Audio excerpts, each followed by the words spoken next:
Hello everyone, শিক্ষাকোণ YouTube চ্যানেলের আরও একটি নতুন ভিডিওতে সকলকে স্বাগত। আজকের আলোচ্য বিষয় ইন্ডিভিজুয়ালিস্টিক্স এইমস অফ এডুকেশন, শিক্ষার ব্যক্তিতান্ত্রিক লক্ষ্য। সাধারণত যে শিক্ষা ব্যবস্থা একটি শিশু বা ব্যক্তিকে কেন্দ্র করে গড়ে ওঠে তাই হলো ব্যক্তিতান্ত্রিক শিক্ষা। শিক্ষার একটি নির্দিষ্ট কোনো লক্ষ্য হতে পারে না, এই সংখ্যার কোনো সীমানা নেই। যুগে যুগে বিভিন্ন দার্শনিক ও শিক্ষাবিদগণ নানা ধরনের মন্তব্য করেছেন শিক্ষার প্রকৃত লক্ষ্য প্রসঙ্গে। এই মন্তব্যের উপর ভিত্তি করে তারা দুটি গোষ্ঠীতেও বিভক্ত হয়েছে: ব্যক্তি স্বাতন্ত্রতাবাদী এবং সমাজতন্ত্রবাদী। যেসব শিক্ষাবিদ ও দার্শনিকরা শিক্ষার লক্ষ্য প্রসঙ্গে ব্যক্তির বিকাশের কথা উল্লেখ করেছেন তারাই হলো ব্যক্তি স্বাতন্ত্রতাবাদী। এদের মত অনুযায়ী শিক্ষার লক্ষ্য হলো ব্যক্তির সম্ভাবনাময় ব্যক্তিত্বের যথাযথ বিকাশ, অর্থাৎ যে শিক্ষা একজন ব্যক্তির সম্ভাবনাময় সমস্ত দিকের বিকাশ ঘটায় তাই হলো ব্যক্তিতান্ত্রিক শিক্ষা। আবার কিছু শিক্ষাবিদ বা দার্শনিকগণ বলেছেন যে শিক্ষার যে শিক্ষা শিশুর আগ্রহ, প্রবণতা, সামর্থ্য, ক্ষমতা অনুযায়ী গড়ে ওঠে এবং সেই অনুযায়ী শিক্ষার লক্ষ্য নির্ধারিত হয় তাকেই শিক্ষার ব্যক্তিতান্ত্রিক লক্ষ্য বলে। অর্থাৎ শিক্ষার ব্যক্তিতান্ত্রিক লক্ষ্য অনুযায়ী শিক্ষার লক্ষ্য হবে ব্যক্তিত্বের উন্নয়ন। আরো কিছু শিক্ষাবিদ বা দার্শনিকদের ধারণা অনুযায়ী শিক্ষার ব্যক্তিতান্ত্রিক লক্ষ্য হলো শিক্ষার্থীর সর্বাঙ্গীন বিকাশ ঘটানো, অর্থাৎ যে শিক্ষা ব্যক্তিকে বেশি গুরুত্ব দিয়ে থাকে তাই হলো ব্যক্তিতান্ত্রিক শিক্ষা। ব্যক্তিতান্ত্রিক শিক্ষার সমর্থকগণ কারা ব্যক্তিতান্ত্রিক শিক্ষাকে সমর্থন করেছেন? এরা হচ্ছেন পাশ্চাত্য সমর্থক। বিবেকানন্দ, গান্ধীজি, রবীন্দ্রনাথ ঠাকুর এরা হলেন ভারতীয় সমর্থক। শিক্ষার ব্যক্তিতান্ত্রিক লক্ষ্যের বৈশিষ্ট্য। এবার দেখা যাক কি কি বৈশিষ্ট্য রয়েছে। ব্যক্তিকেন্দ্রিক। এই শিক্ষা একজন শিক্ষার্থী বা ব্যক্তিকে কেন্দ্র করে গড়ে ওঠে বলেই একে ব্যক্তিকেন্দ্রিক শিক্ষা বলা হয়। এটা প্রধান বৈশিষ্ট্য। স্বাধীনতা কেন্দ্রিক। ব্যক্তিকেন্দ্রিক শিক্ষায় শিশুকে পূর্ণ স্বাধীনতা প্রদান করা হয়ে থাকে, কারণ তার সামর্থ্য, যোগ্যতা ও ক্ষমতা অনুযায়ী এই শিক্ষা ব্যবস্থা গড়ে উঠেছে। তার স্বাধীনতাকে যথেষ্ট গুরুত্ব দেওয়া হয়ে থাকে। সৃজনী ক্ষমতার বিকাশ। এই শিক্ষার মাধ্যমে প্রতিটি শিক্ষার্থীর সৃজনশীল যে ক্ষমতাগুলো রয়েছে তার বিকাশ সাধন করা হয়। বিকাশধর্মী প্রক্রিয়া। শিক্ষার ব্যক্তিতান্ত্রিক লক্ষ্যের মাধ্যমে প্রতিটি শিক্ষার্থীর যে বিভিন্ন দিকের বিকাশ রয়েছে সেগুলিকে বাড়ানো বা ত্বরান্বিত করার চেষ্টা করা হয়ে থাকে। জীবনব্যাপী প্রক্রিয়া।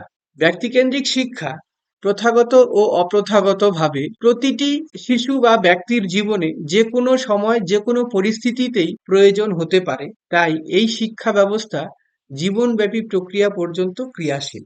ভিডিওটি যেন বড় না হয়ে যায় এর জন্য পয়েন্টগুলিকে শুধু আলোচনা করা হলো। তোমরা ডেসক্রিপশন বক্সে দেওয়া পিডিএফ এর যে লিংক রয়েছে সেখান থেকে পুরো নোটটা পেয়ে যাবে। এবার আসা যাক শিক্ষার ব্যক্তিতান্ত্রিক লক্ষ্যের সুবিধা। ব্যক্তিতান্ত্রিক শিক্ষার কি কি সুবিধা রয়েছে? শিশুর সুপ্ত সম্ভাবনার বিকাশ। প্রত্যেকটি শিশুর মধ্যে কিছু সুপ্ত সম্ভাবনা থাকে, সেগুলো ব্যক্তিতান্ত্রিক শিক্ষার লক্ষ্যের মাধ্যমেই একমাত্র বিকাশ সম্ভব। আত্ম উপলব্ধি এবং আত্মবিকাশ।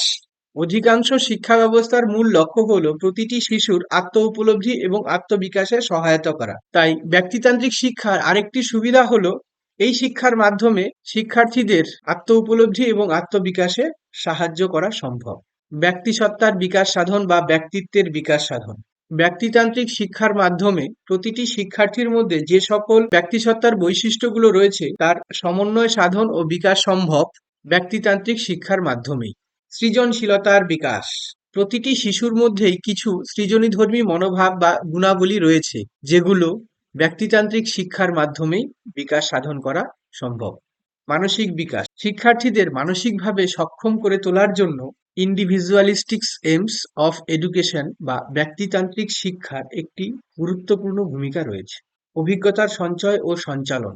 ব্যক্তিতান্ত্রিক শিক্ষার মাধ্যমে প্রত্যেকটি শিশুর যে বিভিন্ন অভিজ্ঞতাগুলো রয়েছে তার সঞ্চয় এবং সঞ্চালন ঘটানো খুব সহজেই সম্ভব, যেগুলো দলগতভাবে করা সম্ভব হয় না। এবার আমাদের আলোচ্য বিষয় শিক্ষার ব্যক্তিতান্ত্রিক লক্ষ্যের অসুবিধা। সামাজিক উন্নতি ব্যাহত। এই শিক্ষায় শিশু বা ব্যক্তিকে বেশি প্রাধান্য দেওয়ায় সামাজিক দিকের উন্নয়ন ব্যাহত হয়ে থাকে বা ব্যাহত হয়। আত্মকেন্দ্রিকতা, ব্যক্তিতান্ত্রিক শিক্ষার মাধ্যমে শিক্ষার্থীরা অধিক পরিমাণে আত্মকেন্দ্রিক হয়ে পড়ে বা স্বার্থপরতা লক্ষ্য করা যায়। সামাজিক গুণাবলী বিকাশের সমস্যা, ব্যক্তিতান্ত্রিক শিক্ষার মাধ্যমে শিক্ষার্থীরা আত্মকেন্দ্রিক হয়ে যায়। এর ফলে তাদের মধ্যে সামাজিক বিকাশ বা সামাজিকীকরণের দিকটি বিভিন্নভাবে বাধাপ্রাপ্ত হয়ে থাকে। ব্যয়বহুল পদ্ধতি, প্রত্যেকটি শিক্ষার্থীর জন্য আলাদা আলাদা শিক্ষার ব্যবস্থা করা বর্তমান সময়ে সম্ভব নয় এবং এটা যথেষ্ট ব্যয়বহুল। নিয়ন্ত্রণের অভাব, ব্যক্তিকেন্দ্রিক শিক্ষায় শিশুকে পূর্ণ স্বাধীনতা প্রদান করা হয়ে থাকে। এর ফলে তাদের নিয়ন্ত্রণ করা খুব কঠিন হয়ে দাঁড়ায়। উচ্ছৃঙ্খল প্রবণতা, ব্যক্তিতান্ত্রিক শিক্ষায় শিশুকে অধিক স্বাধীনতা ও গুরুত্ব দেওয়ার ফলে তাদের মধ্যে উচ্ছৃঙ্খলতার মনোভাব সৃষ্টি হতে পারে। এই পয়েন্টগুলোর পূর্ণ ব্যাখ্যা তোমরা ডেসক্রিপশন বক্সে দেওয়া পিডিএফ যে লিংক রয়েছে সেখান থেকে নোটস আকারে পেয়ে যাবে। Thank you and keep watching.